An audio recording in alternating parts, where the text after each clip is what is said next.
Brought to you by ITC sunrise मसाले, स्वाद बिहार का।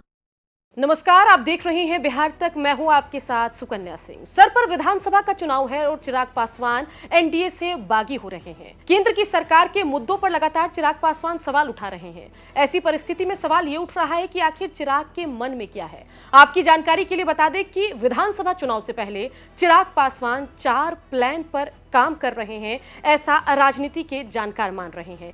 क्या है चिराग पासवान का प्लान ए, बी, सी और डी? चलिए आपको बता देते हैं। सबसे पहले चिराग के प्लान ए की बात करते हैं।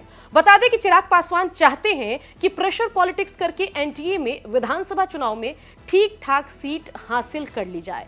लोकसभा चुनाव में चिराग पासवान का 100 का स्ट्राइक रेट था और 5 सीटों पर लड़कर चिराग पासवान 5 सीटों पर जीत दर्ज करने में भी कामयाब होते हैं। ऐसी परिस्थिति में चिराग पासवान अब कम सीटों पर बिहार में मानने वाले नहीं हैं और अगर एनडीए में बात बनती है तो ठीक, नहीं तो चिराग पासवान के पास प्लान बी भी है। बता दें कि चिराग पासवान पिछले दिनों जितने भी बयान दे रहे हैं उसमें आप पाएंगे कि चिराग पासवान अमूमन वही बात कह रहे हैं जो तेजस्वी यादव कह रहे हैं। चाहे एससी एसटी के कोटा में कोटा मामले पर ऑब्जर्वेशन का मुद्दा ही क्यों ना हो, इस पूरे मामले पर चिराग और तेजस्वी दोनों कह रहे हैं कि भाई अगर जो पिछड़ी जाति है वहां पर मामला गरीब अमीर का नहीं, छुआछूत का मामला है और ऐसे में क्रीमी लेयर बनाना ठीक नहीं है। दोनों इसका विरोध कर रहे हैं।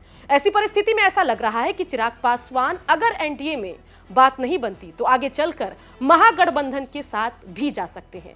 ये तो बात हुई प्लान बी की, लेकिन चिराग पासवान के पास प्लान सी भी है। माना यह जा रहा है कि जन सुराज के बढ़ते प्रभाव से चिराग पासवान भी ऐसा लग रहा है कि प्रभावित दिखाई दे रहे हैं। अगर प्लान ए और बी काम नहीं करता है तो चिराग पासवान प्रशांत किशोर के साथ एक टीम बनकर विधानसभा का चुनाव भी लड़ सकते हैं। प्रशांत किशोर को भी ताकतवर साथियों की तलाश बिहार में है और चिराग पासवान के साथ अगर प्रशांत किशोर की बात बनती है तो दोनों का फायदा भी हो सकता है।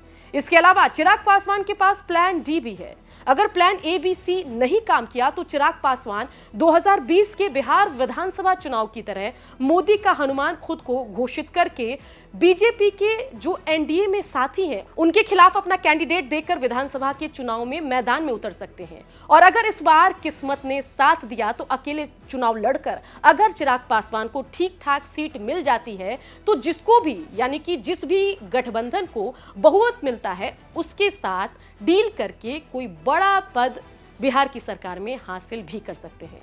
बता दें कि चिराग पासवान की गिनती देश के चार्मिंग लीडर्स में होती है। चिराग पासवान बड़ी भूमिका भी सियासत में चाहते हैं। फिलहाल केंद्रीय मंत्री हैं, लेकिन बिहार की राजनीति को लेकर चिराग पासवान का अपना बिहार फर्स्ट, बिहारी फर्स्ट वाला विजन है। बिहार के लिए चिराग पासवान काम करना चाहते हैं। रामविलास पासवान भी कहते थे कि मैं तो कभी मुख्यमंत्री नहीं बन पाया, लेकिन मैं चाहता हूं कि मेरा बेटा चिराग कभी मुख्यमंत्री बने। उनके समकालीन नेताओं की अगर हम बात करें तो तेजस्वी यादव डिप्टी सीएम 2 बार बन चुके हैं और फिलहाल महागठबंधन की तरफ से सीएम दावेदार दिखाई देते हैं। वहीं चिराग पासवान जो कि उम्र में उनसे बड़े हैं, पढ़े लिखे ज्यादा हैं, बोलते अच्छा हैं, तो उनको भी उम्मीद बहुत कुछ है। देखने वाली बात होगी कि चिराग पासवान विधानसभा चुनाव से पहले करते क्या है। बिहार की खबरों के लिए आप देखते रहिए बिहार तक।